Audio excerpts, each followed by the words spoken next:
सत श्री अकाल जी, वेलकम। आज हम लोग नया सब्जेक्ट स्टार्ट करें, that is sales of goods act. हमने ऑलरेडी कॉन्ट्रैक्ट खत्म कर दिया, पार्टनरशिप एक्ट हमने ऑलरेडी खत्म कर दिया है। तो सेल्स ऑफ गुड एक्ट के रिगार्डिंग आज हम लोग डिस्कस करेंगे। आज जो हमारा इंट्रोडक्शन पार्ट जो है हमारा, उसके रिगार्डिंग पहले आपके सामने जो बोर्ड है उसके सामने आपके सामने हिस्ट्री हम लोग उसके हम लोग डिस्कस करेंगे। तो हिस्ट्री के रिगार्डिंग मैं बात करूँ तो सेल्स ऑफ गुड एक्ट को जो है बेसिकली उसको 1930 में इनेक्ट किया गया था। और जो इसका पूरा कंसेप्ट है वो हमने बोरोड किया था English sales of goods act 1893 जो हमारा है। क्योंकि हम डेफिनेटली हम लोग सारा कुछ हम लोग इंग्लैंड से बोरो कर रहे थे। तो ये जो हमारा सेल्स ऑफ गुड्स एक्ट है वो बेस्ड है English sales of good act 1893 में के regarding. It comes into force on the 1 July 1930। इससे पहले जो हमारे, क्योंकि 1930 में ये जो एक्ट है बेसिकली इसको इनेक्ट किया गया है, उससे पहले जो सेल्स ऑफ गुड एक्ट का एक्ट था उसकी जो सारी प्रोविज़न थी वो chapter 7 of the Indian contract act में दी गई थी। तो ये इंपॉर्टेंट है आपके लिए कि जो कॉन्ट्रैक्ट एक्ट है उसमें पार्टनरशिप की प्रोविज़न भी थी, उसमें सेल्स ऑफ गुड एक्ट की प्रोविज़न भी थी। तो उसको हमने सेपरेट करके एक सेपरेट हमने स्पेशल लॉ बना दिया, हमने सेल्स ऑफ गुड एक्ट और पार्टनरशिप एक्ट उसके बिल्कुल सेपरेट कर दिया। तो डेफिनेटली ये जो हमारा एक्ट है it extend to the whole of India except Jammu and Kashmir, क्योंकि बेरेट लैंग्वेज अभी चेंज हुआ हमारा। बेरेट लैंग्वेज में अभी चेंज नहीं हुआ इंस्पाइट की जो हमारा जो हमारे जम्मू कश्मीर है उसका जो स्टेटस था, स्पेशल स्टेटस को हमने ख़त्म कर दिया है और वो इम्पॉर्टेंट है हमारे लिए। बट स्टिल जो हमारे जो लॉज हैं वो हमारे बिल्कुल क्लियर हैं। वो आज भी अगर बात करें तो वो ऑल ओवर इंडिया एक्सटेंड होते हैं, लेकिन except Jammu and Kashmir. Then अगर मैं बात करूँ डेफिनेशन की, तो डेफिनेशन आपके सामने बिल्कुल guides.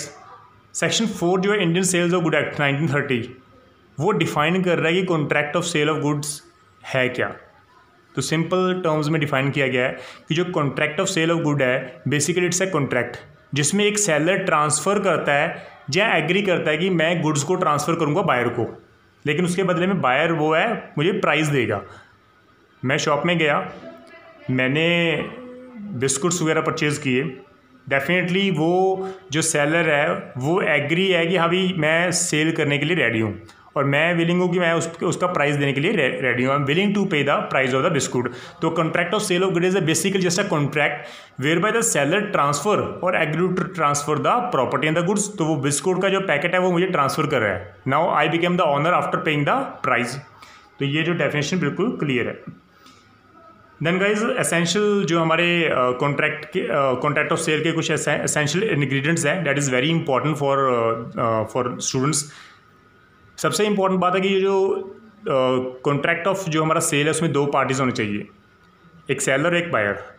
1 person can not be a seller और बायर। एक पर्सन खुद अपनी ही वस्तु को खुद आप ही परचेज नहीं कर सकता, लेकिन उसकी एक्सेप्शन है। लाइक सपोज एक प्लॉट है जहाँ एक कोई व्हीकल है जो 2 पर्सन ने मिलके परचेज़ किया है। उस केस में अगर एक पर्सन दूसरे को सेल कर रहा है तो डेफिनेटली वो एक ही पर्सन हुए, क्योंकि वो दोनों ऑनर हैं, लेकिन अब एक ऑनर दूसरे ऑनर को सेल कर रहा है, वो दिस इज़ एन एक्सेप्शन।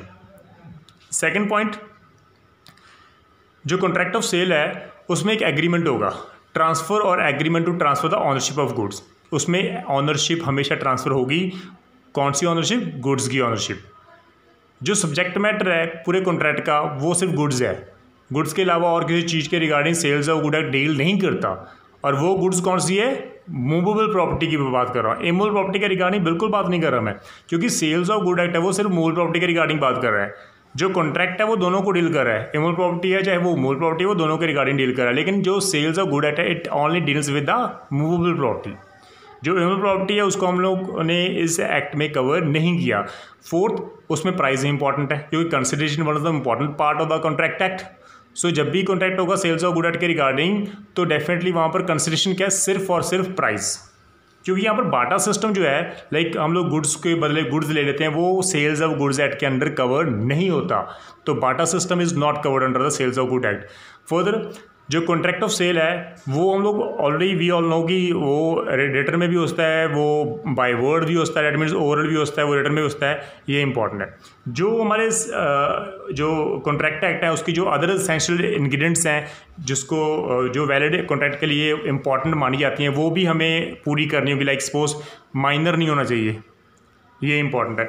तो सेल्स ऑफ गुड के रिगार्डिंग अगर आप कॉन्ट्रैक्ट कर दो तो वो ये इसेंशियल इंग्रेडिएंट्स जो अदर इसेंशियल इंग्रेडिएंट है वो भी हमें पूरी करनी होंगी। अब गुड्स की डेफिनेशन की बात करूँ गाइस, गुड्स जो है बेसिकली इसका सिंपल मीनिंग है every kind of movable property जिसको हम लोग सेल कर सकते हैं। It include stock, shares, growing crops, grass भी इसमें आता है, या कोई भी वस्तु जो बेसिकली लैंड से अटैच्ड हैं जिसको हम लोग स्वेयर कर सकते हैं, उसको अलग कर सकते हैं। लाइक फैन को, सीलिंग फैन को हम जब अटैच कर रहे हैं तो वो मूवेबल प्रॉपर्टी नहीं है, वो इमूवेबल प्रॉपर्टी है। लेकिन अगर उसको हम लोग स्वेयर कर दें, उसको अलग कर दें तो it become a movable property, उसको अब हम लोग सेल कर सकते हैं। तो इसलिए गुड्स में ये सब कुछ ऐड होंगे कि stock, shares, growing crops, grass, things attach to और forming part of land, like tubewell हो गया हमारा, ठीक है जी, हैंड पंप हो गए, वो उसके साथ अटैच हैं, वो इमूवेबल प्रॉपर्टी है। लेकिन अगर उसको हम स्वेयर कर दें तो वो कौन सी हो जाएगी, हमारी मूवेबल प्रॉपर्टी हो जाएगी, तो उसको हम लोग सेल कर सकते हैं। फर्दर हमारे लिए इंपॉर्टेंट है कि जो इस गुड्स में हम लोगों ने एक्शनल क्लेम और मनी को हमने इंक्लूड नहीं किया। We have not included the actionable claim and money in the definition of the goods. वो हम लोग बाद में डिस्कस करेंगे क्योंकि नेक्स्ट लेक्चर ये it's a part of just introduction. तो गुड्स जो बेसिकली है वो हर प्रकार की वस्तु हो सकती है मूल प्रॉपर्टी, चाहे सिर्फ उसमें सिर्फ एक्शनल क्लेम और मनी को ऐड नहीं कर सकते, क्योंकि मनी जो बेसिकली ये इंपॉर्टेंट है, money it's not a goods. जो करंट हमारी जो करेंसी है वो हम लोग सेल नहीं कर सकते किसी और मनी को लेने के लिए। हाँ, जो अगर हमारे पास पुरानी करेंसी पड़ी है किसी के पास, वो हम लोग परचेज कर सकते हैं, वो वस्तु है, वो बेसिकली वो गुड्स है। लेकिन जो करंट मनी है, जो करंट करेंसी है, definitely it's not a part of the goods. तो एग्जांपल गुडविल जो है बेसिकली वो भी गुड्स मानी जाती है। कॉपीराइट, ट्रेडमार्क वो हम लोग सेल कर सकते हैं, right. Patents, water, gas, electricity, ये सारी गुड्स मानी जाती हैं। ये subject matter of sale of है हमारे पास। तो इसके रिगार्डिंग इन वस्तु को हम लोग सेल कर सकते हैं।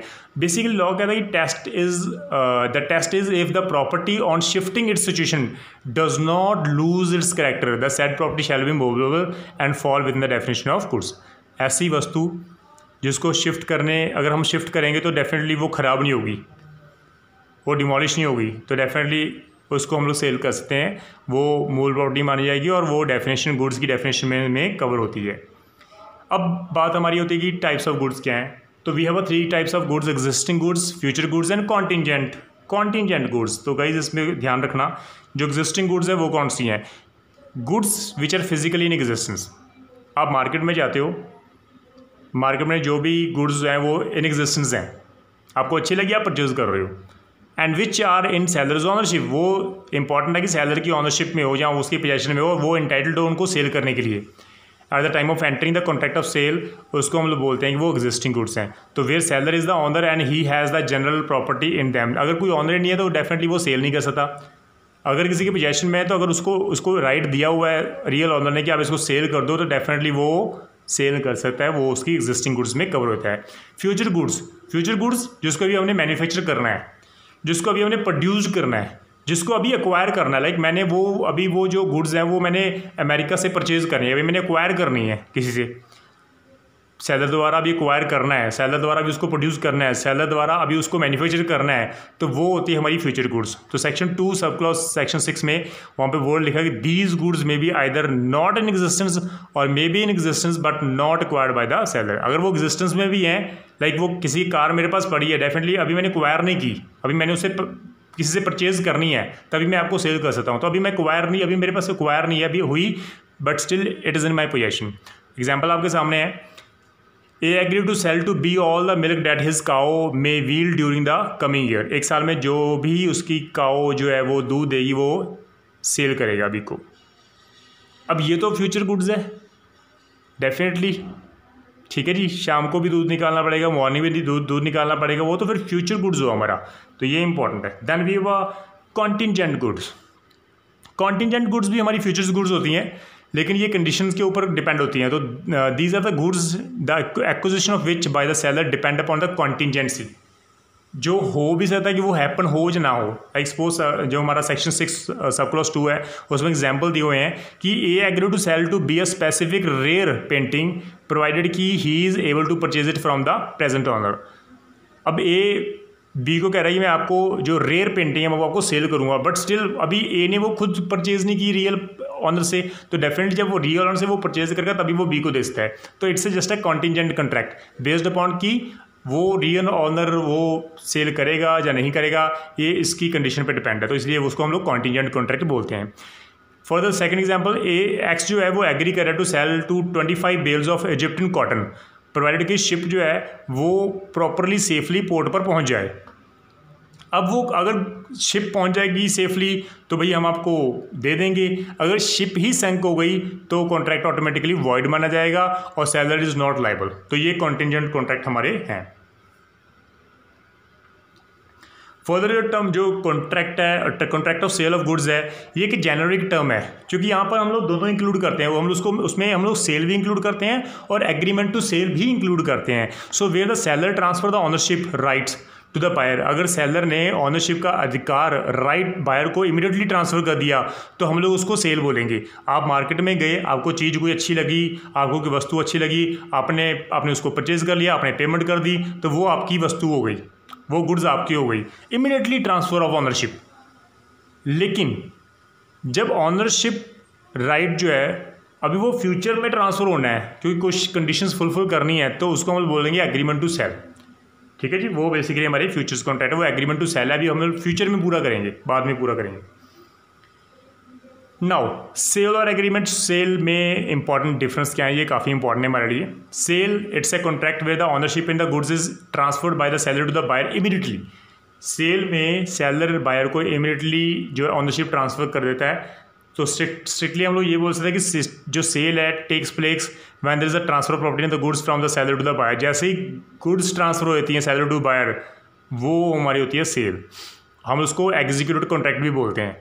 लेकिन ये भी इंपॉर्टेंट है कि it must be noted here that the payment of price is totally immaterial. देखो मैंने मार्केट से कुछ गुड्स परचेज की, हो सकता है कि मैं प्राइस इमीडिएटली दे दूं या बाद में दे दूं, लेकिन ऑनरशिप तो ट्रांसफर होगी ना, तो ये प्राइस की इट इज़ टोटली इमटेरियल कि वो उसकी पेमेंट कब होनी है, फ्यूचर में होनी है या इमीडिएटली आप दोगे। For example, A sells his Yamaha motor bicycle to B for piece 10,000, it is a sale since ownership जो है मोटरसाइकिल की इमीडिएटली ट्रांसफर होगी, बी को इमीडिएटली ट्रांसफर हो गई, तो ये हमारी सेल है। अब गाइस एग्रीमेंट टू सेल क्या होता है?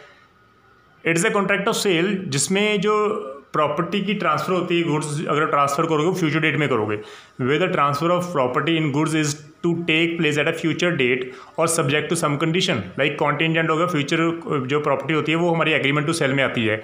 For example, A agree to buy from B a certain quantity of nitrate of soda.